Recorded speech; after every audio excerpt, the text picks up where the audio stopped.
मिट्टी की मूर्ति में बदल जाता है। मीना, हमें जरूर जहर दे दिया गया है। इससे अच्छा होता कि मैं तुम्हारे साथ किशनपुर गांव में गूंगी ही तुम्हारी पत्नी बनकर रहती। Presented by Classy Tones। एक छोटे से गांव किशनपुर में मीना अपने बूढ़े पिता हरिदास के साथ रहती थी। मीना की मां का देहांत बचपन में ही हो गया था।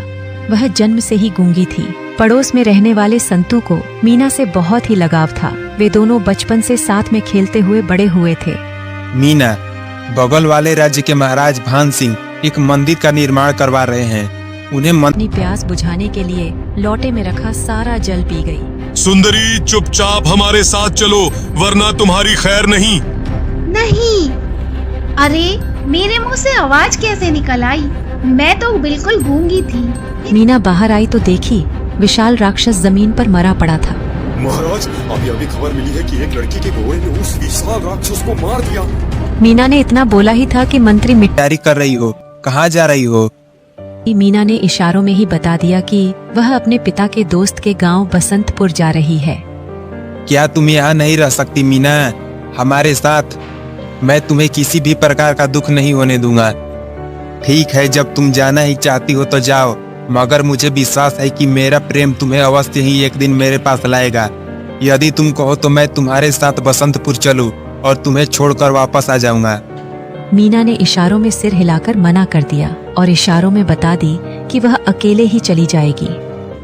मीना जब बसंतपुर गांव में पहुंची तो वह बहुत ही ज्यादा डर गई। असल में बसंतपुर गांव में मौत की तबाही मची हुई थी। 2 दिनों से अचानक उस गांव में महामारी फैल गई थी, जिससे बहुत से गांव वालों महामारी की चपेट में आकर मर गए थे। बसंतपुर में चारों तरफ लाशों को देखकर मीना एक झोपड़ी के पास पहुंची। तब उसे एक आवाज सुनाई दी। वह आवाज एक झोपड़ी से आ रही थी। जब वह झोपड़ी के अंदर गई तो उसे मंदिर का दरवाजा बनाने के लिए चंदन की लकड़ियाँ चाहिए, परंतु चंदन की लकड़ियाँ हमारे गांव किशनपुर में नहीं मिलती है। मैं लकड़ियों को इकट्ठा करने दूसरे गांव जा रहा हूँ और कुछ महीने बाद राजा भान सिंह को ऊंचे दामों में चंदन की लकड़ियाँ बेच दूंगा और बहुत अधिक धन कमा लूंगा। तुम मुझसे शादी करोगी न मीना? मीना ने संतू के बात का कोई जवाब नहीं दिया और वहां से चली गई। मीना ने मेरी बातों का कोई जवाब नहीं दिया। अरे मैं तो उसके इशारों की सारी भाषा भी समझ लेता हूँ। वह नहीं जानती मैं उससे कितना प्रेम करता हूँ। काश वो मेरी बात समझ पाती। दूसरी तरफ मीना का पिता अपनी गूंगी बेटी के लिए परेशान रहता था।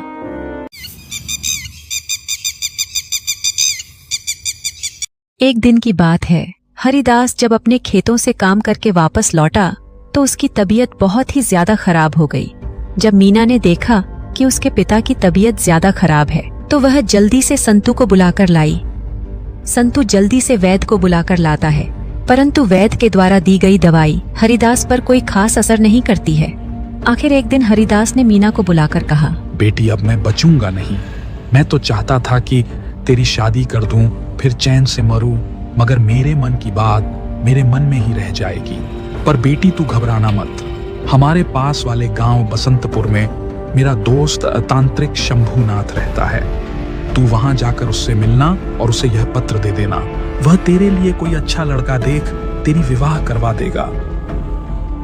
इतना कहने के बाद उसी दिन हरिदास की मौत हो जाती है। सभी गांव वालों ने मिलकर हरिदास का अंतिम संस्कार संपन्न कर दिया।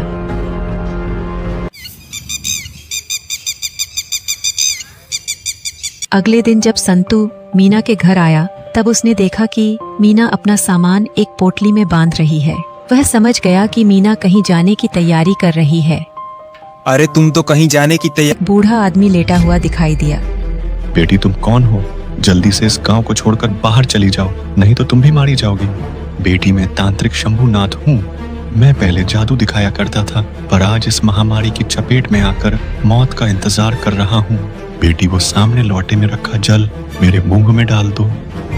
अरे अब यह तो मर चुके हैं, अब मैं क्या करूं और रहने के लिए कहाँ जाऊं? इतने लंबे सफर के बाद मीना को बहुत जोर से प्यास लगी थी। उसने अपनी प्यास बुझाने के लिए लोटे में रखा सारा जल पी गई। इतनी सुंदर छोकरी, सरदार जल्दी आओ, देखो यहाँ पर एक छोकरी है। असल बात यह थी कि कि अचानक से फैले महामारी की वजह से गांव के सारे लोग गांव छोड़कर भाग गए थे और मारे गए थे। ऐसे में बिना किसी विरोध के ज्यादा से ज्यादा माल लूटने के चक्कर में बहुत से खूंखार डाकुओं का गिरोह बसंतपुर आ पहुंचा था। अपने साथी का आवाज सुनकर डाकुओं का सरदार वहां आ गया। सुंदरी, चुपचाप हमारे साथ चलो, वरना तुम्हारी खैर नहीं। नहीं। अरे मेरे मुंह से आवाज कैसे निकल आई? मैं तो बिल्कुल गूंगी थी, मेरे करीब मत आना। अरे मैं तो सच में बोलने लगी। शायद वह लोटे में रखा जल चमत्कारी था, जिसे पीते ही मैं बोलने लगी। मीना के बार बार मना करने पर भी डाकुओं का सरदार नहीं रुका, जबरदस्ती अपने साथ ले जाने लगा। तभी मीना बोली, छोड़ दे मुझे। भगवान करे तेरी टांगे टूट जाए, भगवान करे तेरी आंखें फूट जाए।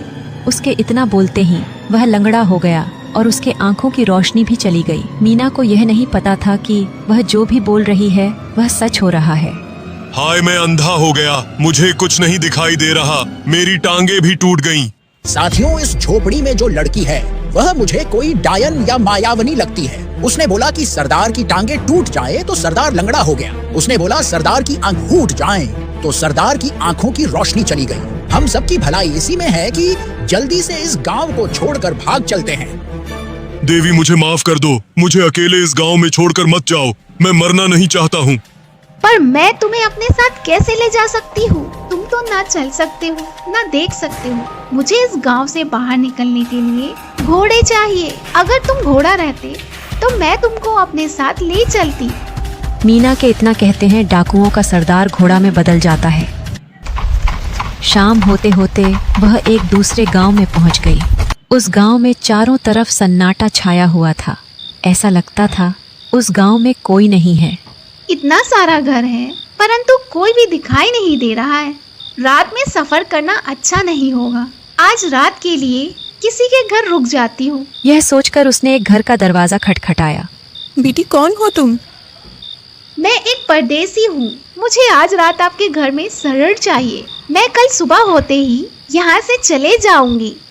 ठीक है बेटी, अंदर आ जाओ। अभी तो इतना रात भी नहीं हुआ है, पर इस गांव में इतना सन्नाटा क्यों छाया है? पता नहीं बेटी, कहाँ से एक विशाल राक्षस रोज रात को आ जाता है। उसे जो भी दिखाई देता है उसे पकड़ कर ले जाता है। हमारे घर में उतना जगह तो नहीं है, नहीं तो मैं तुम्हारे घोड़े को भी अंदर रख देती। अगर वह राक्षस रात को हमारे घर की तरफ आता है तो वो तुम्हारे घोड़े को जरूर लेकर चला जाएगा। अगर मेरे घोड़े ने उस राक्षस को मार दिया तो? काश बेटी ऐसा हो पाता। देखना माँ, ऐसा ही होगा। बेटी, यहाँ के राजा भान सिंह ने घोषणा कर रखी है कि जो भी उस राक्षस को मारेगा उसे 1 लाख सोने की अशर्फियाँ इनाम दी जाएंगी। तब तो इनाम मुझे ही मिलेगा। तुम्हारी बातें तो हौसला देने वाली लगती है, मगर सुनकर मुझे हंसी भी आ रही है। जिस राक्षस को बड़े बड़े योद्धा नहीं मार सकी, उसे तुम्हारा घोड़ा आखिर कैसे मारेगा? सभी लोग खाना खाकर सो जाते हैं।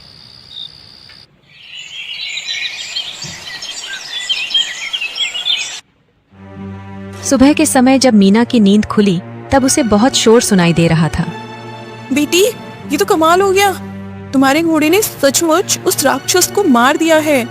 बाहर चलकर देखो, राक्षस मरा पड़ा हुआ है। मीना बाहर आई तो देखी विशाल राक्षस जमीन पर मरा पड़ा था। महाराज, अभी अभी खबर मिली है कि एक लड़की के घोड़े ने उस विशाल राक्षस को मार दिया। ये क्या कहते हो? राक्षस को एक घोड़े ने मार दिया? हमें यकीन नहीं होता। सेनापति, हम चाहते हैं कि उस लड़की को पूरे सम्मान के साथ हमारे सामने पेश किया जाए। फिर सेनापति अपने सैनिकों के साथ उसी गांव में पहुंचा और मीना से बोला, हमारे महाराज ने आपका सम्मान करने के लिए और आपको 1 लाख सोने की अशर्फियाँ देने के लिए बुलाया है। कृपया आप हमारे साथ चलिए। वह सेनापति के साथ जाने के लिए तैयार हो गई, परंतु उसे पता नहीं था सेनापति के मन में क्या चल रहा है। लड़की अच्छी है, अगर मैंने इसके साथ विवाह कर लिया तो 1 लाख सोने की अशर्फियाँ मेरी हो जाएंगी। सुनो, मैं इस राज्य का सेनापति हूँ, क्या तुम मुझसे विवाह करना चाहोगी? क्या बात करते हो? तुम तो बूढ़े हो रहे हो और मेरे साथ विवाह करने का सपना देख रहे हो। अरे मैं तो बिल्कुल बूढ़ा हो गया। इस लड़की ने जो कुछ कहा वो उपलब्ध करवानी चाहिए। क्या मतलब? मतलब ये कि महाराज, हम इसके रहने के लिए एक अच्छा कमरा और खाने पीने के लिए अच्छे अच्छे पकवान के साथ साथ कई नौकर और नौकरानी भी रख देते हैं। बदले में हम पड़ोसी राज्यों के दुश्मन को दबाने में इसका साथ लेंगे। मंत्री के कहे अनुसार मीना को रहने के लिए एक शानदार कमरा और सेवा के लिए कई नौकर भी लगा दिए गए। एक दिन महाराज ने मीना को अपने गुप्त कक्षा में बुलाया। आपने बुलाया महाराज? हाँ मीना, हमारे पड़ोसी राज्य के राजा अर्जुन सिंह बहुत ही शक्तिशाली हैं और गुप्तचरों से पता चला है कि वह हमारे राज्य पर आक्रमण करने वाला है। अगर उसने ऐसा सच हो गया, जरूर ये कोई मायावनी है। अरे तुम कौन हो? तुम्हारा चेहरा तो हमारे सेनापति के साथ मिल रहा है। महाराज, मैं सेनापति हूँ, परंतु मेरी ये दुर्दशा कैसे हो गई है आपको अकेले में बताना चाहता हूँ। महाराज, वो लड़की मुझसे कहने लगी कि अरे तुम तो सेनापति हो, मैं किसी सेनापति से ही शादी करना चाहती थी, किंतु तुम बूढ़े हो रहे हो। उसके ऐसा कहते ही मैं बूढ़ा हो गया। महाराज, यह लड़की बहुत ही खतरनाक है। यह जो भी बोलती है वो सच हो जाता है। सेनापति की यह बात सुनकर राजा चिंतित हो जाते हैं और अपने मंत्री को बुलाते हैं। महाराज, मेरे हिसाब से इस लड़की को सारी सुख सुविधा कर दिया तो हम सब मारे जाएंगे और हमारा राज्य तबाह हो जाएगा। ज्योतिषी ने कहा है कि अगर तुम जैसी कोई कुंवारी कन्या भगवान से प्रार्थना करेगी, राजा अर्जुन सिंह मर जाए और उसकी सेना में महामारी फैल जाए तो हमारा राज्य बच सकता है। महाराज, किसी आदमी का बुरा चाहना अच्छी बात नहीं है, तो किसी बुरे आदमी का बुरा चाहना मेरे विचार से बुरी बात नहीं है। मैं भगवान से प्रार्थना करती हूँ कि राजा अर्जुन सिंह मर जाए और उसके राज्य में महामारी फैल जाए। राजा भान सिंह के विचारों से बेखबर मीना ने जैसे ही भगवान से प्रार्थना की, ऐसा करते ही उस राज्य के राजा अर्जुन सिंह की मौत हो गई और उस राज्य में महामारी फैल गई। हमारे दोनों पड़ोसी शत्रु राज्य की हालत बहुत खराब हो चुकी है। अगर अभी हम इन राज्यों पर आक्रमण करें तो हमारी विजय निश्चित होगी। मीना को यह नहीं पता था कि राजा अपने स्वार्थ के लिए उससे यह सब करा रहा है।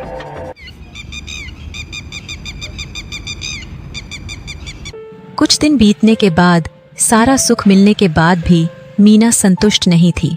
इतने नौकर हैं मेरी सेवा में, फिर भी मैं अकेली हूँ। अब मुझे शादी कर लेनी चाहिए। उसी रात जब मीना गहरी नींद में सो रही थी, तब उसके कमरे में अचानक बहुत से सैनिक आ गए। उन सैनिकों ने मीना के सेवा में खड़े नौकर नौकरानियों को भी मार डाला। मैं कहाँ हूँ और आप लोग कौन हैं? हम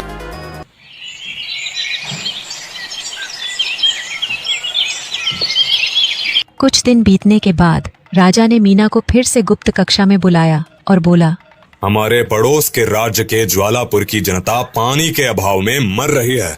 वहाँ की सारी नदियाँ और तालाब सूख चुके हैं। पर महाराज, इसमें मैं क्या कर सकती हूँ? मीना, तुम भगवान से प्रार्थना करो कि ज्वालापुर में चारों तरफ पानी ही पानी और बाढ़ आ जाए। मीना के इतना बोलते ही ज्वालापुर में बाढ़ आ गया और सारा राज्य तहस नहस हो गया। ज्वालापुर के तहस नहस होने की खबर मिली तो राजा और मंत्री बहुत खुश हुए। वाह मंत्री, ये तो कमाल हो गया। आपके शुभ चिंतक हैं। हमने मंत्री के कहने पर आपकी जान बचाई है। मतलब मैं समझी नहीं। मतलब मीना जी, मैं आपको बताता हूँ कि राजा भान सिंह ने आपकी वजह से हमारे दो पड़ोसी राज्यों पर विजय हासिल कर लिया है, किंतु अब वह आपकी हत्या करवाना चाहते हैं क्योंकि कल को आप उनके लिए खतरा न बन जाए। मैं आपकी बात नहीं समझी मंत्री जी। मैं आपको बताता हूँ जो आप कहती हैं, आपकी सारी कही गई बातें सच हो जाती हैं। इसलिए महाराज ने सोचा कहीं आप उनको मारकर कल यहाँ की महारानी न बन जाओ, इसलिए उन्होंने आपकी हत्या करने के लिए आदेश दिया है, किंतु हमने आपको बचा लिया। मुझे विश्वास नहीं हो रहा है कि